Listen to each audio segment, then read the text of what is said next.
যে রমজান মাসে আপনাদের ইমাম সাহেব তারাবি শেষ হয়ে গেল আজকে, তো বলছি চলেন একবার দোয়া করি সবাই, আল্লাহর কাছে কাঁদি। 21 রোজা চলছে, তো ইমাম সাহেব দোয়া করছে, এই আল্লাহ তুমি আমাদেরকে মাফ করে দাও, গুনাহ করেছি মাফ করে দাও। ঈদগাহের ময়দানে হাত তুলে দোয়া করছি, মাবুদ তুমি আমাদেরকে ক্ষমা করে দাও, মাফ করে দাও।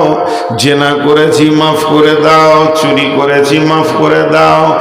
মাবুদ কত মিথ্যা কথা বলেছি, তুমি আমাদেরকে মাফ করে দাও। অজর নয় ইমাম কাঁদছেন, মুক্তাদিদের ভিতরে মুয়াজ্জিন টুকরে টুকরে কাঁদছেন, বলছে আল্লাহ বেশক পাপগুলো করেছি মাফ করে দাও। এরই ভিতরে হাজি সাহেব কাঁদছেন, গাজী সাহেব কাঁদছেন, গায়ের মাস্টার সেও বলছে মাবুদ বেশক অনেক গুনাহ করেছি, তোমার নবী বলেছেন রোজাতে গুনাহ মাফ হবে।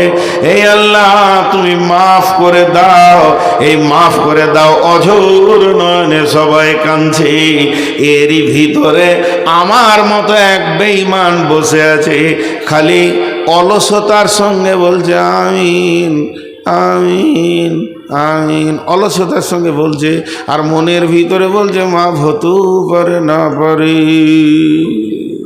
আল্লাহ বলছে এটা চলবে না, বিশ্ব নবী বলছে চলবে না। তুমি যেদিন রোজা রাখতে শুরু করবে তুমি নিয়ত করে নাও আমার রব আমাকে মাফ করবেই করবে। হযরত ওমর বলছেন আসমান থেকে যদি এলান হয় সারা পৃথিবীর মানুষ জান্নাত চলে যাবে, একজন জাহান্নামে যাবে, তাহলে আমি ওমর সেই জাহান্নামীটা। কারণ কোরআন বলছেন ইন্না বাতশা রাব্বিকা লাশাদীদ, আল্লাহর পাকার বড় মজবুত। আবার কোরআন বলছে, হযরত ওমর বলছে আসমান থেকে যদি এলান হয় সারা বিশ্ব জাহান্নামে চলে যাবে, একজন জান্নাতে যাবে, তাহলে আমিও তখনও বলবো আমি সেই ওমর জান্নাতি। কেন আমার আল্লাহ বলেছেন লা তাকনাতু মির রাহমাতিল্লাহি, হে ওমর, হে আল্লাহ বলছে হে আমার গোলাম আমার রহমত থেকে নিজেকে বঞ্চিত করিও না। তার মানে হচ্ছে আমার রব এত বড় মাফ করনে ওয়ালা। একটা লোক পাপ করতে করতে যদি আসমান জমিনকে ভরে দেয়, জায়গা না থাকে, পাহাড় পাহাড় পরিমাণ পাপ করে, তারপরেও যদি চোখের পানিতে রবের কাছে মাফ চায় তাহলে আল্লাহ তাকে মাফ করে দেবেন। অতএব বন্ধু এটা একটা খেয়াল করতে হবে যে যেদিন আমি রোজা রাখছি ওই দিনে আমার দিল মন আল্লাহর প্রতি এতটাই বিশ্বাস থাকবে আমার গুনাহ মাফ হবে। এর নাম হলো ঈমান,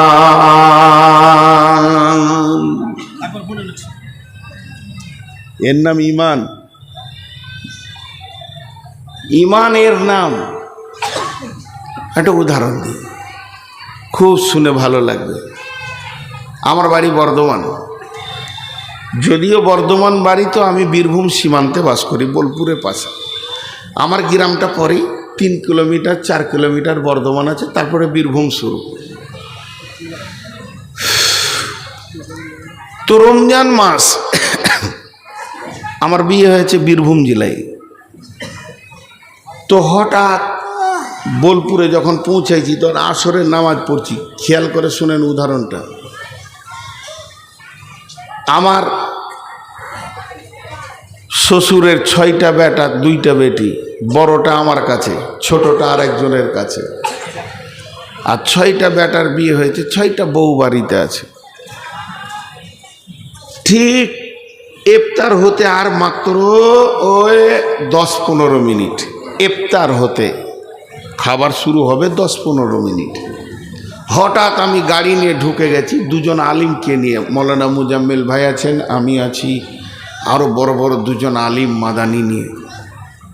আচ্ছা, চাষি ঘর, সাদা বাটা খাবার প্রতিদিন হয়, মেহমান আসলে না হলে একটা ব্যবস্থা হয়। আর রমজান মাসের যদি 15-20 মিনিট আগে শ্বশুর ঘর ঢোকা যায় বড় বড় মানুষ নিয়ে, তো ওরা পেরেশানিতে পড়ে গেল। যেহেতু না আনি করতে বলছি কয়ু দরকার আছে দেখে যান। খুব ধ্যান দিয়ে শুনেন, এই জায়গাটা ধ্যান দিয়ে না শুনলে ইমানের এটা খুঁজে পাবেন না। এবার আমি যখনই গাড়ি নিয়ে ঢুকেছি তা আমার শ্বশুর দেখে চমকে উঠলো, আরে সুবহানাল্লাহ, জামাইয়ের সাথে 4খানা বড় বড় মেহমান। তো 6টা ছালা 6 দিকে দৌড় মারলো। কেউ গেল মাছ আনতে, কেউ গেল মুরগি আনতে, কেউ গেল তেলে ভাজা আনতে, কেউ গেল মিষ্টি আনতে, কেউ গেল আর কিছু আনতে, ফল ফ্রুট আনতে। আর বহুরা সব দাঁতন করছিল, উজু করব, ইফতার করবো, মুড়ি টুড়ি চিড়ে যা আছে খেয়ে নিব। আর তলায় কেউ বটি নিয়ে বসলো, কেউ আলু রেসতে বসলো, কেউ পেঁয়াজ ছিলতে বসলো, কেউ রসুন কুচলাইছে। আমার শাশুড়ি বুড়ি মানুষ, সেও কষ্ট করে হাঁড়িটা নিয়ে গ্যাস জ্বালাতে গিয়েছে। একটা ঘর শান্ত ছিল, একটা ঘর শান্ত ছিল, একটা ঘর শান্ত ছিল। জামাই আসার কারণে উতাল পাতাল লেগে গেল। আর আমাকে বটুখানায় বসতে দিয়েছে। আমি আর মোজাম্মেল ভাইকে নিয়ে বসে গল্প করছি যে দালালের পাল্লায় পরে বিয়ে হয়েছে, খেতে দিতেও পারে নাও পারে সারা। আচ্ছা, এটা যদি আমার শ্বশুর শুনতে পায়, কলজেটা কেমন জ্বলবে বলেন তো? হ্যাঁ, আর একবার হ্যাঁ না বলেন। বন্ধুরা আমার, আসমান যখন পৃথিবীর বুকে রোজা ঢুকে যায়, আসমান জগৎ তোলপার হয়ে যায়। ওরে জাহান্নামের দরজা বন্ধ কর, ওরে শয়তানকে বেঁধে দে, দরজা রহমত মাগফিরাতের দরজাকে খুলে দে, আল্লাহর সামনে দফতরগুলো এনে দে। আমার গোলামেরা রোজা রাখবে আর আমি তাদের গুনাহগুলোকে মাফ করব। গোটা আসমান জগৎ, ফেরেশতা জগৎ তোলপার লেগে গেল, রই রই রই রই কাণ্ড লেগে গেল। কেননা রোজা এসেছে, রোজা এসেছে, রব তার গোলামদেরকে মাফ করবে রে। জাহান্নামের দরজায় তালা মেরে দিয়েছে, জান্নাতের দরজা খুলে দিয়েছে। তার রোজাদার বান্দারা সামনে ইফতারকে নিয়ে বসে থাকবে। এখনো 3 মিনিট আছে, মুখে পানি দেবে না। এই দৃশ্যটা আমার রব দেখবে আর তার গুনাহকে মাফ করবে। এই অবস্থাতে যদি কোনো গোলাম মনে মনে নিয়ত করে আমার গুনাহ মাফ নাও হতে পারে, তাহলে আমার রব যখন ওর দিলটা দেখবে, তাহলে আমার রবের দিলে কত আঘাত হবে। ও গুনাহগার গোলামের রে, তোরই গুনাহ মাফের জন্যই তো আমি মাছটা তৈরি করেছি, আর তোর ভিতরে এত নোংরা কথাটা এলো কি করে? এর জন্য বিশ্বনবী বলছেন, তুমি রোজা রাখবে, রাখো, ঈমানের সঙ্গে রাখো। বুঝাতে পারলাম? সকলে জোরে বলেন, পারলাম। এবার এহতেসাব বা মানা ইখতিলাস। তোর মনকে জিজ্ঞেস কর, কেন রোজা রাখছিস? তোর মনকে জিজ্ঞেস কর, তুই কেন রোজা রাখছিস? জি ভাই, তোর মনকে তুই নিজে জিজ্ঞেস কর, এমনি করে মনকে তুই কেন রোজা রাখছিস? ইহতেসাব করতে হবে। একটা কথা বলি আপনাদেরকে, টিউ দেখেছেন সাইকেলের? টিউ, ওই টিউ একটা নজেল আছে, ওইখানে সিরিঞ্চি পাম্পারটা লাগিয়েছে, দিয়ে পাম্প করছে, ফস ফস ফস ফস।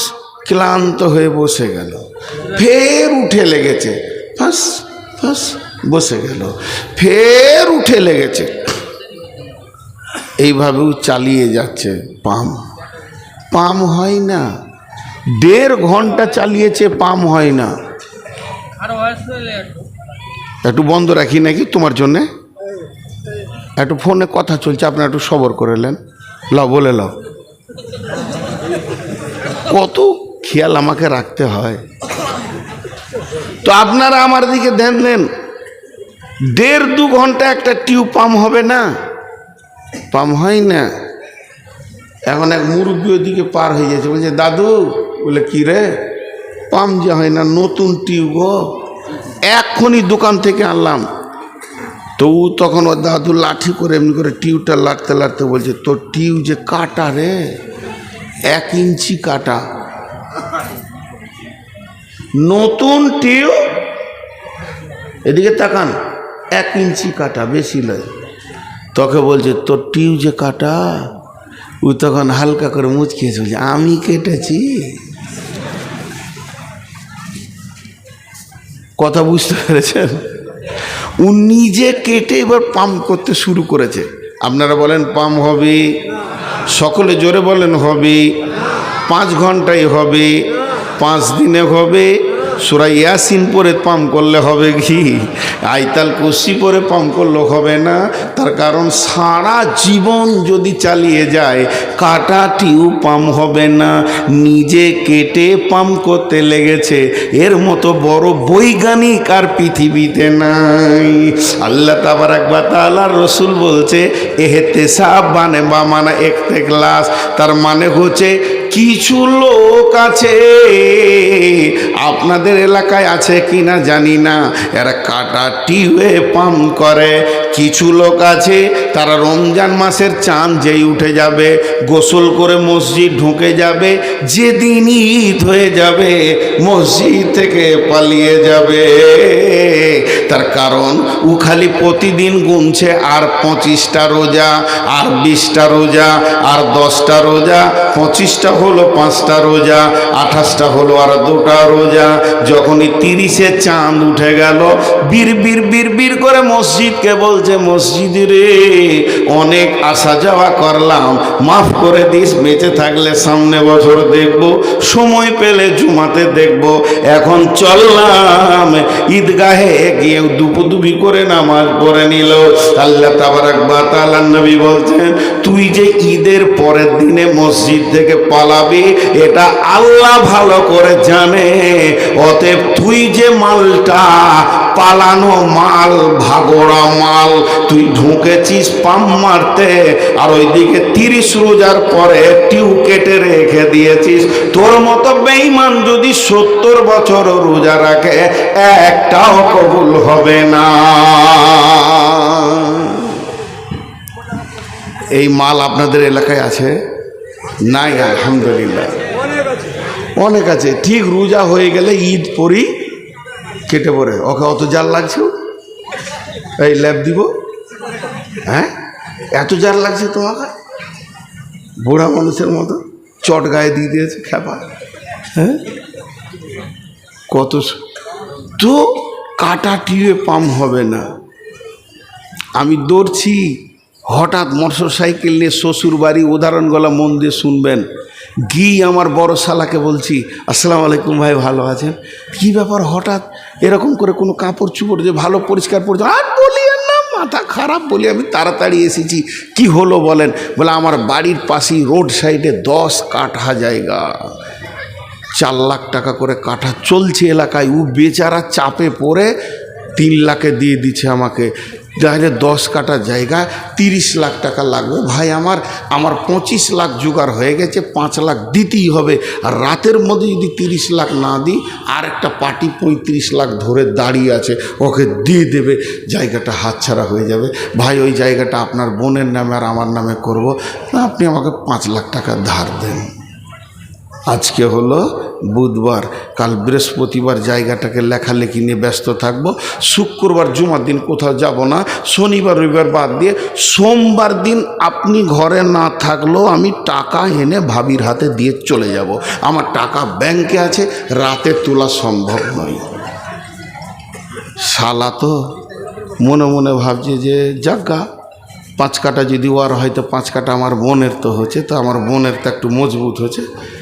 ক্যাশ ঘরে ছিল, 5 লাখ দিয়ে দিলে। আর আমি খালি ঘন ঘন বলছি সোমবার দিবই, সোমবার কোথায় যাবো না, দিয়ে দেবো। ওটা মুখে বলছি এখানে, আর ভিতরে বলছি টাকা দিয়ে দেখ রে শালা, কত সোম যাবে তোর। সোম যেতে যেতে তুই কবরে চলে যাবি। তোর বোন আছে আমার কাছে, এটা হচ্ছে কোথা বুকের কথা। ও আমাকে টাকা দিল কেন, আমার এইখানটা বুঝতে পারলো না। মানুষ বুঝতে পারলো না, টাকা দিয়ে দিল।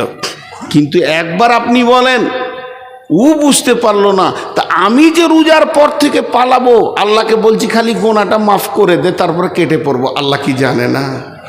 যারা বলেন গাঁওয়ালা বলছে মুসাল্লি এলো মুসাল্লি গেল, ইমাম বলছে মুসাল্লি এলো মুসাল্লি গেল, মাস্টার বলছে মুসাল্লি এলো মুসাল্লি গেল, সবাই বলছে মুসাল্লি এলো গেল, আর আমার রব আসমান থেকে বলছে চিটিং বাজেলো আর মসজিদ থেকে চিটারি করে চলে গেল। এর জন্য নবীজি বলছেন তুমি দুইটি জিনিসকে ঠিক করো। এক নম্বরে তুমি ঈমানকে ঠিক করো যে আমি রোজা রাখছি, আমার গুনাহ মাফ হবে। আর দুই নম্বরে তুমি ঠিক করো ইহতিসাব যে আল্লাহ আমি যে পাপ করেছি তুমি মাফ করে দাও। আমার জীবদ্দশায় আমার জ্ঞান বশত দ্বিতীয়বার আর আমার দ্বারা এই পাপ হবে না।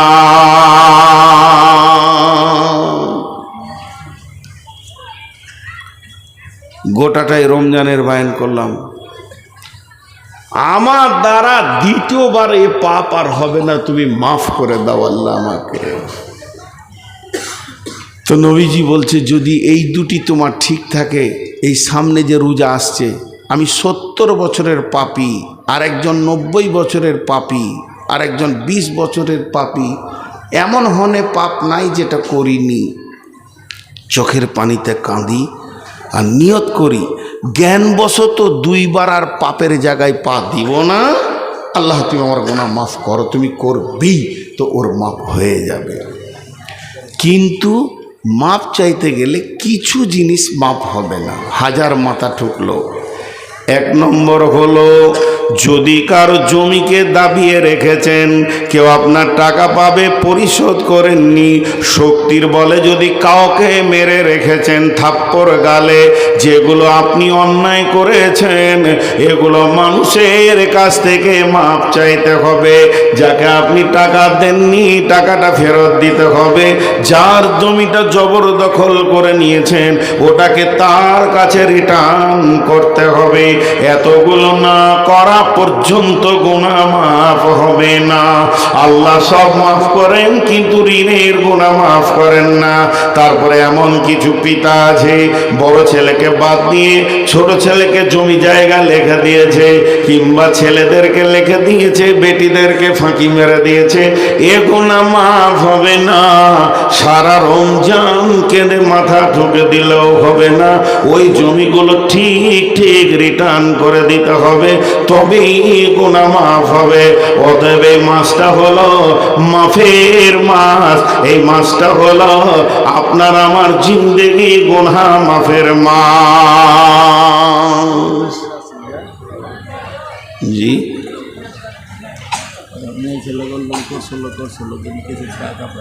কত বলো?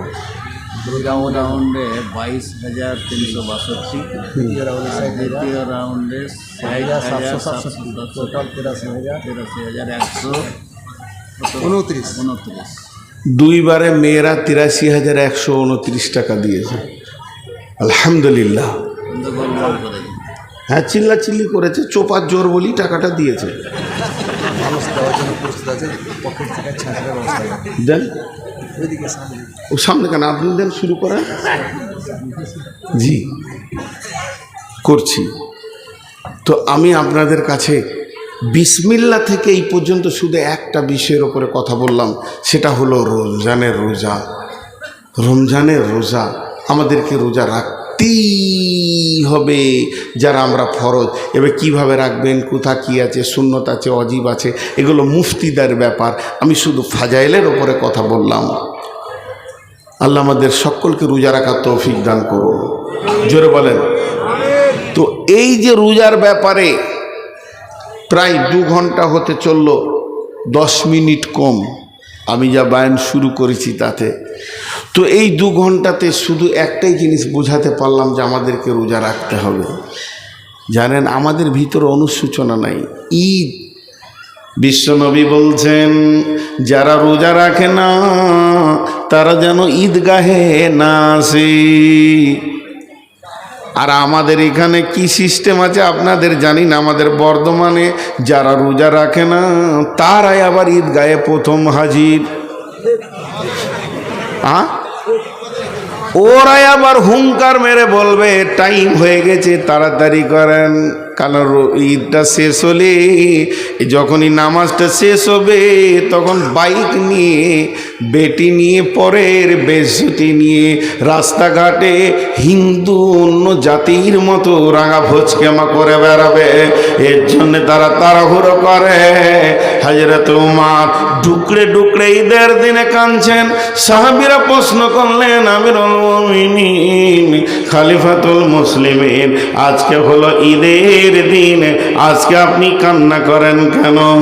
আমিরুল মুমিনিন বলছেন, বন্ধু তোমাদের এই রোজা কবুল হয়ে গেছে, তোমরা তো আনন্দ করবে, আমার রোজা কবুল হয়েছে কি না আমি অনুশোচনায় আল্লাহর কাছে কাঁদছি। অতএব বন্ধু রমজানের রোজা আল্লাহ তাবারক ওয়া তাআলা বললেন, ইয়া আইয়ুহাল্লাযীনা আমানু, হে ঈমানদারেরা, কুতিবা আলাইকুমুস সিয়ামু কামা কুতিবা আলাল্লাযীনা মিন ক্বাবলিকুম লাআল্লাকুম তাত্তাকুন। হে ঈমানদারেরা, তোমাদের ওপরে আমি রমজান মাসে রোজাকে ফরজ করে দিলাম, যেমন তোমাদের পূর্বপুরুষের ওপরে করেছিলাম, যাতে করে তোমরা মুত্তাকি হয়ে যাবে। জি আল্লাহর গোলাম, এবার আপনারা বলেন, এতক্ষণ যে বায়ান শুনলেন এটা আপনাদেরকে কিছু দেওয়া হলো আল্লাহর তরফ থেকে। আমি নূর মোহাম্মদ, এটা আমার শুধু মুখস্থ বিদ্যা। আমি একটা মানুষ, আপনাদের যা মূল্য আছে আমার নাই। আপনারা হলেন আমার থেকে দামি, আপনারা আমার ওস্তাদ। আমি আপনাদেরকে সবক শোনালাম, কিন্তু এই মাদ্রাসাটা ছিল বলি আজকে 2 ঘন্টা 3 ঘন্টা 4 ঘন্টা বড় বড় আলিমরা যে সবক দিয়ে গেল, তার জারিয়া হচ্ছে মাদ্রাসাটা। মাদ্রাসাটাকে বাঁচিয়ে রাখতে হবে। হযরত উমর ফারুক রাদিয়াল্লাহু তাআলা আনহুকে পিঠে বর্ষা মারা হয়েছে, বুক দিয়ে বর্ষা বেরিয়ে গেছে, মুখ দিয়ে দুধ খাওয়াচ্ছে, ক্ষত জায়গাতে দুধ বেরিয়ে যাচ্ছে, পেটে যাচ্ছে না। এই অবস্থায় একজন সাহাবী তাড়াহুড়ো করে আসছে, টাকনুর নিচে কাপড়টা চলে গেছে। হযরত উমর বলছে, ভাই তুমি আগে সুন্নতটাকে বাঁচাও, আমি মরে গেলে কোনো দুঃখ নাই, নূর মোহাম্মদ যদি মরে যায় কোনো দুঃখ নাই। মাদ্রাসাকে বাঁচিয়ে রাখেন, আমার মতো নূর মোহাম্মদকে জন্ম দিতে পারবে। আমি তো আপনাদেরই ছাত্র, পারদাওনাপুরের ছাত্র। কত এলাকা ঘুরেছি মাইক নিয়ে। সেই যুগে মৌলানা আব্দুল বারী সাহেব ছিলেন, মৌলানা আহমদুল্লাহ সাহেব ছিলেন, মৌলানা আব্দুর রহমান সাহেব ছিলেন। এনারা পৃথিবী থেকে চলে গেছেন। মৌলানা আব্দুর রহিম সাহেব আছেন বীরভূমে, 3 জনই চলে গেছে। মৌলানা আব্দুর রহিম সাহেব আছেন এখন। তো সেই ব্যক্তিদের পেছন করে করে এই ঢাপি পাড়া, কোন পাড়া, পোস্ট অফিস পাড়া, মৌলানা সাহেবের বাসায় খেয়েছি, ওখানে রাতে কালেকশন করা, এই করা, ওই দৌলতপুর পর্যন্ত গেছি, সব ঘুরেছি, বাখড়াবাদ টাকড়াবাদ সবই চিনি। 2-3 বছর এখানে কাটিয়ে গেছি। বিধায় আজকে সেই মাদ্রাসা আছে বলি আজকে আমাকে দেখতে পেয়েছেন। মাদ্রাসাটা যদি না থাকতো আমি কি কাঁঠাল গাছে হয়েছি, নাম গাছে হয়েছি? কোন আল্লাহর গোলাম আছেন এই মাদ্রাসাকে বাঁচার জন্য 10, 20, 50 যার কাছে যেমন আছেন, 1000 টাকা, 1000, 2000, 5000, 7000, 10000 আল্লাহর রস্তে বলেন, আল্লাহর রস্তে বলেন। আমি একদম পুরো 12:30টাই ছাড়বো। কামাল সাহেবের ছেলেরা সবাই মিলে আব্বার জন্য 10,000 টাকা দিয়েছেন। মাশাআল্লাহ, দেখেন কেমন, যেমন বাপ তেমনি সন্তান। আর কেউ আছেন আল্লাহর গোলাম, রসুলের উম্মত বলেন, আর ওই বক্তাকে নিয়েছেন? হ্যাঁ মহিলাদের বললাম তো, হ্যাঁ ওটা তো বলছি। মা বোনেরা আপনারা কিছু কিছু করে দেন। আর এখানে একবার চাদর ভরেন, চাদর ভরেন। এদিকে ভাই এখানে চাদর দেন। বাচ্চারা, মাদ্রাসার ছাত্ররা, কই রে বাবা তোমরা একবার চাদর ধরে ঘুরে দাও বাবা। যার কাছে যা আছে দেন। আমার পরে আপনাদের কাছে বক্তা আসছেন মৌলানা সোহেল সালাফি, বয়সে আমার থেকে ছোট কিন্তু আলেম অনেক বড়, অনেক পণ্ডিত মানুষ, দিগ্গজ পণ্ডিত। ওনার বায়ানে আগুন ঝরে। তবে একটা কথা বলি, পৃথিবীতে যত ফুল তত সেন্ট, আলাদা আলাদা। আমার কাছে আলাদা স্বাদ পেলেন, ওনার কাছে আলাদা স্বাদ পাবেন। নিশ্চয়ই তিনি ভালো কথা বলেন বলি আজকে সমাজে বক্তা হিসেবে ঘুরছে। যদি উনি কিছুই না বলতে পারতেন তাহলে মানুষ ওনাকে নিতেন না। বিধায় আজকে উনি আসছেন, আমার পরে পরেই উনি রেডি হয়ে চলে আসছেন। এক্ষুনি আপনারা রেডি হয়ে যান, ওনার বয়ান হবে এবং খুব জ্ঞান গর্ব আলোচনা করেন এবং খুব অনেক ভদ্র বড় মাপের আলিম। এই এনার কথা যদি না শুনেন তো শুনবেন কার কাছে? আমার মতো একটা ছোটোখাটোর কথা শুনলেন এতক্ষণ, কিন্তু উনি হচ্ছেন অনেক বড় মাপের আলিম, শাইখুল হাদিস। তিনি এত সালাফি, তিনি এত বড় পণ্ডিত মানুষ যে ওনার এক একটা কথার ভিতরে অনেক ওজন ভরা আছে। আপনারা শুনবেন, আপনারা বসেন। আর এই চাদর একটা তো হবে না রে বাপ, আরও মাদ্রাসার ছাত্রগুলো কই রে বাবা, উঠো তোমরা দাও। আর কেউ আছেন 5-10 হাজার দেনেওয়ালা? আমি আপনাদের কাছে আর মাত্র 9 মিনিট আছি, আমি একদম 12:30তেই ছেড়ে দিব ইনশাআল্লাহ। আপনারা আল্লাহর ওয়াস্তে আপনারা দিতে থাকেন, চাদরের মধ্যে দিতে থাকেন, আল্লাহর ওয়াস্তে দিতে থাকেন। জি আল্লাহর এইদিকে আরো চাদর দেন না ভাই, ছাত্রগুলোকে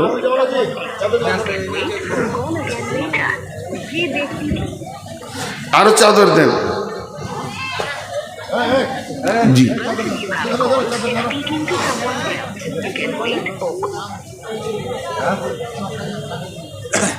কি না?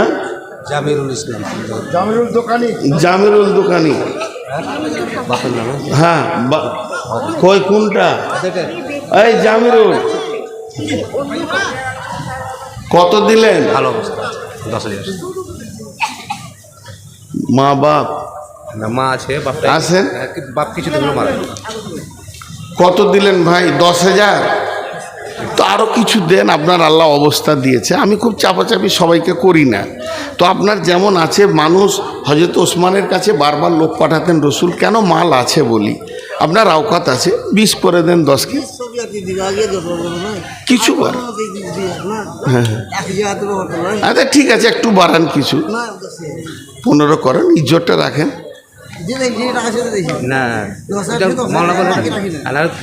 দেখেন আপনি, আপনার ইচ্ছে, জবরদস্তি কিছু বলবো না। আর কেউ আছেন ভাই? এদিকে চাদর আরো 2টো দেন ভাই, একটা চাদর বলছে।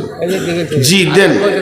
আল্লাহর গোলাম, রসুলের উম্মত, যার কাছে যা আছে আল্লাহর রাস্তে দেন, আল্লাহর রাস্তে দেন, আল্লাহর জন্য দেন। জাযাকাল্লাহ, হাইয়াকাল্লাহ, বারাকাল্লাহ। জি মাব্বাইয়ের জন্য মাশাল্লাহ 2000 টাকা। আর নাই? মাশাল্লাহ, দেন। জাযাকাল্লাহ। এই আল্লাহ দানগুলো তুমি কবুল করে নাও, এদেরকে তুমি মাফ করো, ক্ষমা করো, দয়া করো। মা বাপের নামে, এই আল্লাহ, কেউ মায়ের নামে, কেউ বাপের নামে, কেউ ভাইয়ের নামে, বোনের নামে, যে যার নামে দান করছে, মাবুদ দানগুলো তুমি কবুল করে নাও, এদেরকে মাফ করে দাও, ক্ষমা করে দাও। রব্বুল আলামিন, তোমার বান্দারা যে যা নিয়তে দান করছে, নিয়তকে তুমি পুরা করে দাও। হায়াতে তৈবা দাও, রুজি রোজগারে তুমি বরকত দাও, হালাল উপার্জন করো তুমি তৌফিক দাও, আমিন। আর কে আছেন? দেন, চটচট করে দেন। আর সালাফিকে আনতে গেছে তো, নিয়ে আসেন ওনাকে। সালাফি ভাই চলে আসেন, আপনি চলে আসেন, মানে লোক এবার উঠে যাবে না বলে আপনারা নিয়ে আসেন। এই কেউ যাও না, নিয়ে এসে। জাযাকাল্লাহ। রব্বুল আলামিন, তোমার বান্দাদের দানগুলো তুমি গ্রহণ করে নাও। হ্যাঁ, মা বাপের নামে 500 টাকা দান গ্রহণও করিও বলা তুমি। হ্যাঁ, আশরাফ আলী, এই আল্লাহ মা বাপের জন্য 500 টাকা দান করলো, মাবুদ এই দানকে তুমি কবুল করো। আশরাফ আলী 50 টাকা দান করেছে, মাবুদ এই দানগুলোকে গ্রহণ করে নাও। এই আল্লাহ বাবা মায়ের নামে 500 টাকা 2টি যুবক করে গেল দান, দানকে মাওলা তুমি করিও গ্রহণ। যে নিয়তে, যেই আশাতে করে আছে দান, কবুল করিবে আল্লাহ তুমি মেহেরবান। এই যে বোতল, এই বোতল কার? জাযাকাল্লাহ। আর কেউ আছেন? আল্লাহর গোলাম, মাদ্রাসার জন্য দেন, আল্লাহর জন্য দেন, আল্লাহর মহব্বতে দেন। হ্যাঁ এসছে তো, উপরে আছে। যে জাযাকাল্লাহ, হাইয়াকাল্লাহ, বারাকাল্লাহ, আলহামদুলিল্লাহ। আরো চাদর লাগবে রে বাবা, মাত্র 1-2 চাদর, এতগুলো ছেলে মাদ্রাসা। জি দেন, 500 টাকা, 1000 টাকা মাদ্রাসা এত বড় মাদ্রাসা আমি ভাবতে পারিনি, বহুত দিন আসিনি শোভাপুর, আজকে এসে চিনতেই পারছি না কিছু। জি, কিছুই চিনতে পারছি না। জি আল্লাহ, কি পরিবর্তন এখানে। সেই আগে আসতাম তখন পাটের জমি ছিল। দেন আল্লাহর বান্দা। কই রফিকুল, কত দিছ? আল্লাহু আকবার। দেখেন কত পরের জামানার মানুষ একসাথে পড়েছি, আজকে চিনা মুশকিল দুইজনকে। জি আল্লাহর রাস্তে দেন, যার যার কাছে যা আছে দেন, বেশির থেকে বেশি চাদরে দেন, 10, 20, 50 একদম চাদরে দেন, এখলাসের সঙ্গে দেন। আল্লাহ আপনার দানকে কবুল করবেন। জি কই আল্লাহর বান্দা আছেন? দেন দেন, আল্লাহর রাস্তে দেন। জাযাক আল্লাহ। এ আল্লাহ, তোমার বান্দাদের দানগুলো তুমি গ্রহণ করো। মা বাপের জন্য 400 টাকা দান গ্রহণ করে আল্লাহ তুমি মেহেরবান। যে নিয়তে যে আশাতে করে গেল দান, কবুল করিয়া তুমি সুবহান। আর লাগবে না, রাগ করিও না সব। আমার চাপ হচ্ছে খুব, যে বকছি, কত পড়বো, পড়তেই পেছি না, সময় পেছি না, দিনে ঘুমাইছি। জি আর কেউ আছেন? দেন আল্লাহ রাস্তে দেন। আপনাদের বক্তা চলে এসছে ইনশাআল্লাহ। অত্যন্ত সুন্দর বায়ান করেন, যুক্তি সম্পূর্ণ কথা। পশ্চিমবঙ্গে অদ্বিতীয় বক্তা কে আছেন ভাই? মাশাআল্লাহ, জাযাকাল্লাহ, হাইয়াকাল্লাহ, বারাকাল্লাহ, আলহামদুলিল্লাহ। এ আল্লাহ, তোমার বান্দাদের দানগুলো তুমি কবুল করো, এদেরকে মাফ করো, এদেরকে ক্ষমা করো, এদেরকে দয়া করো। আল্লাহ রুজি রোজগারে তুমি বরকত দাও, হালাল উপার্জন করো তুমি তৌফিক দাও। আসসালামু আলাইকুম ওয়া রাহমাতুল্লাহি ওয়া বারাকাতুহু।